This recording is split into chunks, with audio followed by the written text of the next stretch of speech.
Hello and welcome back. Israel launches strikes across Gaza as U.S. envoy meets Netanyahu. Israeli planes and tanks pounded areas across the Gaza Strip, residents said, as White House National Security Advisor Jake Sullivan met Israeli Prime Minister Benjamin Netanyahu on Sunday amid U.S. calls for a more focused military campaign. Sullivan was expected to press for Israel to go after Hamas militants in a targeted way, not with a full-scale assault on the southern Gaza city of Rafah, the White House said before the discussions. Israel has been pushing into the city that it says is the last bastion of Hamas forces. Hundreds of thousands of Palestinians have fled the area that was one of their few remaining places of refuge. Across the Gaza Strip, there is no safety, said Majid Omran, who told Reuters his family had fled Rafah and just returned to what was left of their home in the southern city of Khan Yunis that they had fled nearly 5 months ago. "We took our children, grandchildren and daughters and we came and lived above the rubble of our home. Because there is no place to take refuge here," Omran told Reuters inside the wrecked property as a woman cooked over a fire.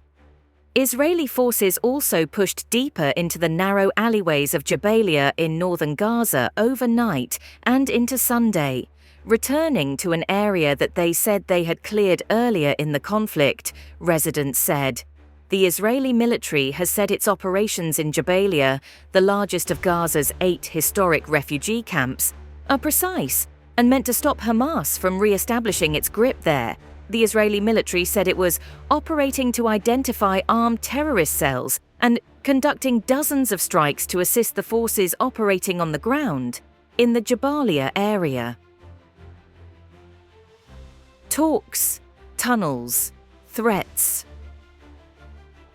Ahead of Sunday's talks, an Israeli official said Prime Minister Benjamin Netanyahu and his senior aides would try to reach agreement with Sullivan about the need for press ahead with the Rafah push.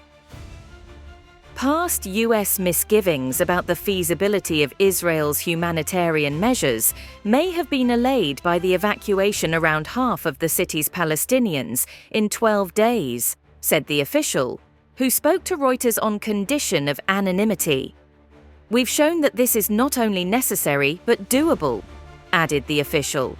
The official said Israel would also air concerns about dozens of tunnels it says its forces have found under Rafah, running into next-door Egypt, which has condemned the military sweep.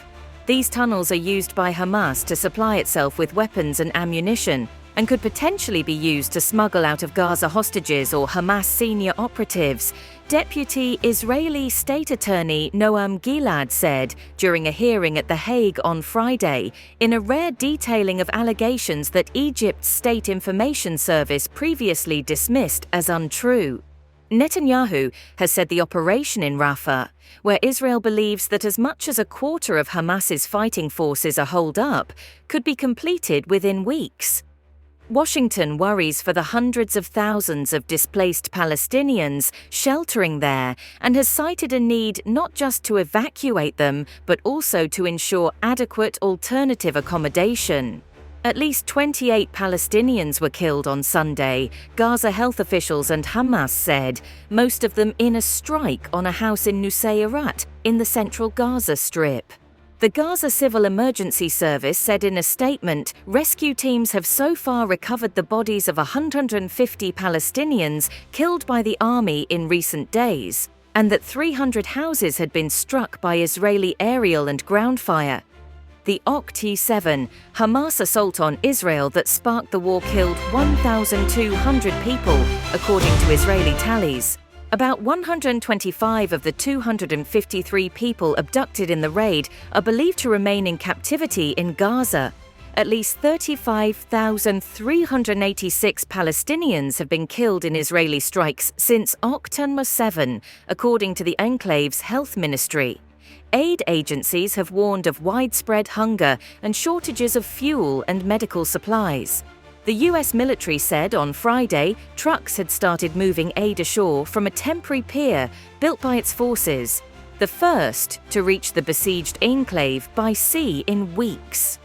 The Popular Resistance Committee, PRC, an armed group that fights alongside Hamas in Gaza, released a statement saying the pier had been built to ease political pressure on Israel and that any Israeli or US troops on its territory would be considered a legitimate target. On Saturday, Hamas also raised concerns about the pier, warned against any foreign military force in Gaza, but made no direct threats. In March, when President Joe Biden announced his country's pier construction plans, he said, "No US boots will be on the ground." This story has been corrected to fix the first name of the displaced person to Majid Omran from Sahar Omran in paragraph 4. Coming soon. Get the latest news and expert analysis about the state of the global economy with Reuters Econ World. Sign up here. Reporting and writing by Nidal Al-Mughrabi. Additional. Reporting by Dan Williams in Jerusalem and Mohammed Salem in Gaza. Editing by Andrew Heavens. Thank you for watching.